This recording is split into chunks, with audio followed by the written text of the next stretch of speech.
Hey guys, it's been a while. Sorry about the month of silence, but I've been working on two bigger videos for a while, one having to do with giant man-eating things and a certain French count. Unfortunately, these videos aren't near completion, so it may take a while for them to see the light of day. Fortunately, this seems like a perfect time to add some diversity into the lineup. As y'all know, I have a love of games and anime, but my forte is plot analysis and breakdown. As such, one of my favorite things in media is a good story. There have been some really cool stories in the last few years, coming from anime like Erased, and coming from games like Assassin's Creed Rogue. After all, what better medium to spin a yarn than with one that allows you to interact with it? But there's been a really nasty habit that's formed out of the past few years, and that's plots that are centered around one specific topic. This was sparked by the recent reveal of Watch Dogs 2. Now, excluding the controversy of the original, I actually quite like the original. The mechanics were interesting, the story was decent, and the graphics, well, let's not go there. It wasn't the greatest thing to come, but I think it was worth purchasing, maybe at a discounted price. With the premiere of Watch Dogs 2 revealed a new set of actions and mechanics to play with, along with a whole new city and citizens to screw around with. It actually looks pretty interesting.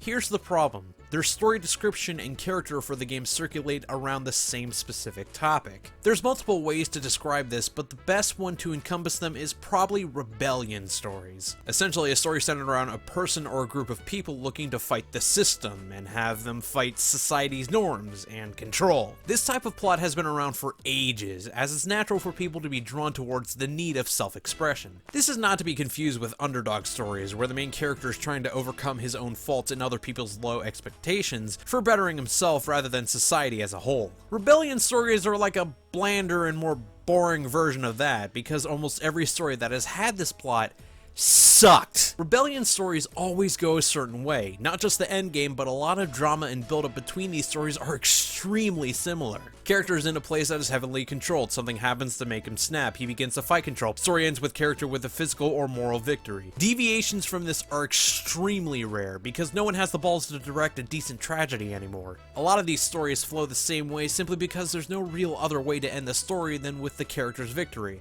Unless, you know, if people actually decided to write a decent plot. My main problem with this is because the characters in these stories are usually as bland as tofu. There's never an ounce of doubt in the characters' minds about what they're doing, and their justification is often so painfully weak. Even their occasional cruelty is supported by nothing more than an egotistical quip. A person just doesn't operate like that. Apprehension is a common human attribute. It also doesn't help that most of these characters are either teenagers or in their early 20s. You know, the pinnacle of human knowledge and understanding. Now, there are media that are the cream of the crop and have this type of story, such as Captain America's Civil War. But the reason that works is because of how well the characters are portrayed. If the movie portrayed the two as, "Tony, your belief of control is stifling our freedoms. We can't let the man control us superheroes." No, whatever, I'm gonna be a dick now. "You lost, Tony. I won."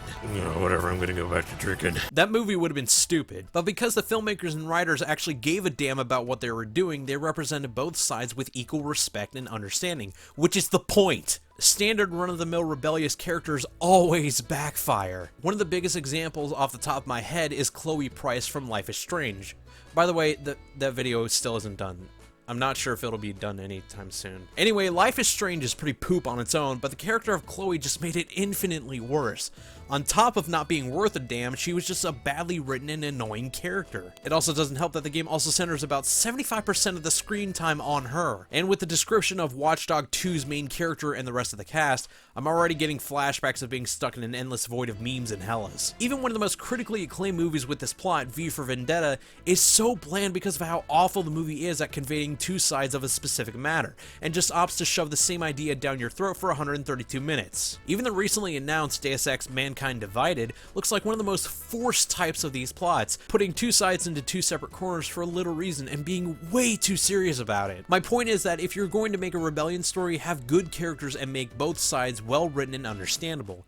Having flat drama in a rebellion story is like having douchey teenagers in a slasher film. Their only existence is to serve an ulterior motive on the creator's part to influence the audience. We have media now that is so much better with great drama, action, and plots that make people actually think for once. this. Opting for this story has become the bottom of the bin cheap trigger move. Remember when Ferngully was a frontrunner for environmentalist activism? Also remember the 378 movies that came out afterwards that has that exact same plot? It's the same thing with this type of plot now, and it's reached its apex of usage. Again, if you can nail great characters and a solid plot structure, you can pull it off with great originality. But almost everything with Rebellion as its center plot has fallen into a rut of doing the same thing as every other media with this story. So either make the characters and story worth a damn, or stop doing it.